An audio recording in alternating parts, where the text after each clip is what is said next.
बातमी आहे लाडक्या बहिणींसाठी अत्यंत मोठी आणि महत्त्वाची। लाडक्या बहिणींना आता ई-केवायसी साठी आणखी मुदतवाढ देण्यात आलेली आहे। राज्यातील तांत्रिक अडचणी आणि गारपिटीच्या संकटामुळे लाडकींकडून ई-केवायसी प्रक्रियेला मुदतवाढ देण्याची मागणी होत होती आणि आता 30 एप्रिल पर्यंत ही मुदत वाढवल्याचं मंत्री अदिती तटकरे यांनी स्पष्ट केलंय।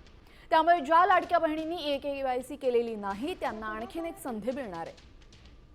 राज्याचे मुख्यमंत्री देवेंद्र फडणवीस साहेब, उपमुख्यमंत्री शिंदे साहेब आणि उपमुख्यमंत्री सुनेत्रा काकींच्या सूचनेनुसार ती वाढवण्यात येत आहे। नमस्कार मित्रांनो, आजची मोठी आणि आनंदाची बातमी लाडक्या बहिणींसाठी आहे। लाडकी बहीण योजनेत मोठा निर्णय घेतला गेला आहे आणि आता केवायसी साठी मोठी मुदतवाढ जाहीर झालेली आहे। राज्यातील लाखो महिलांसाठी दिलासा देणारी बातमी समोर आलेली आहे। महिला व बालविकास मंत्री अदिती तटकरे यांनी मोठी घोषणा केली आहे। लाडकी बहीण योजनेतील ई-केवायसीची शेवटची तारीख आता 30 एप्रिल 2026 पर्यंत वाढवण्यात आलेली आहे। पूर्वी ही अंतिम तारीख 31 मार्च होती, पण अनेक महिलांचे ई-केवायसी पूर्ण झाले नव्हते। तांत्रिक अडचणी, चुकीची माहिती आणि इतर समस्यामुळे सरकारने हा मोठा निर्णय घेतला आहे। तर का दिली मुदतवाढ पहा। अनेक महिलांचे पैसे अडकले होते, अर्जात चुका झाल्या होत्या, काहींना केवायसी करता आले नव्हते।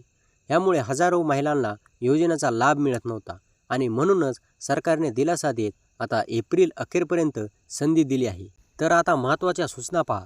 तर सरकारकडून स्पष्ट सांगण्यात आले आहे 30 एप्रिलपूर्वी केवायसी पूर्ण करणे बंधनकारक आहे। केवायसी न केल्यास नाव यादीतून वगळले जाऊ शकते, पुढील हप्ते थांबू शकतात, म्हणजेच ही शेवटची संधी समजा। केवायसी कशी करावं पहा। तुम्ही केवायसी खालील पद्धतीने सांगतो तशी करा। अधिकृत वेबसाईटवर जाऊन करू शकता, नारी शक्ती दूत ॲपद्वारे करा, CSC सेंटर सेवा केंद्राला भेट देऊन करा। फक्त आधार कार्ड आणि मोबाईल नंबर लागतो आणि प्रक्रिया 2 ते 5 मिनिटात पूर्ण होते। तर हप्त्याबाबतचे अपडेट्स पहा। दर महिन्याला 1,500 मिळतात। केवायसी पूर्ण असेल तरच पैसे खात्यात येतात, म्हणून केवायसी खूप महत्त्वाची आहे। मित्रांनो, ही संधी अजिबात सोडू नका। 30 एप्रिलपूर्वी केवायसी पूर्ण करा, तुमचा हप्ता सुरक्षित करा। अशीच नवीन अपडेटसाठी चॅनलला सबस्क्राईब करा।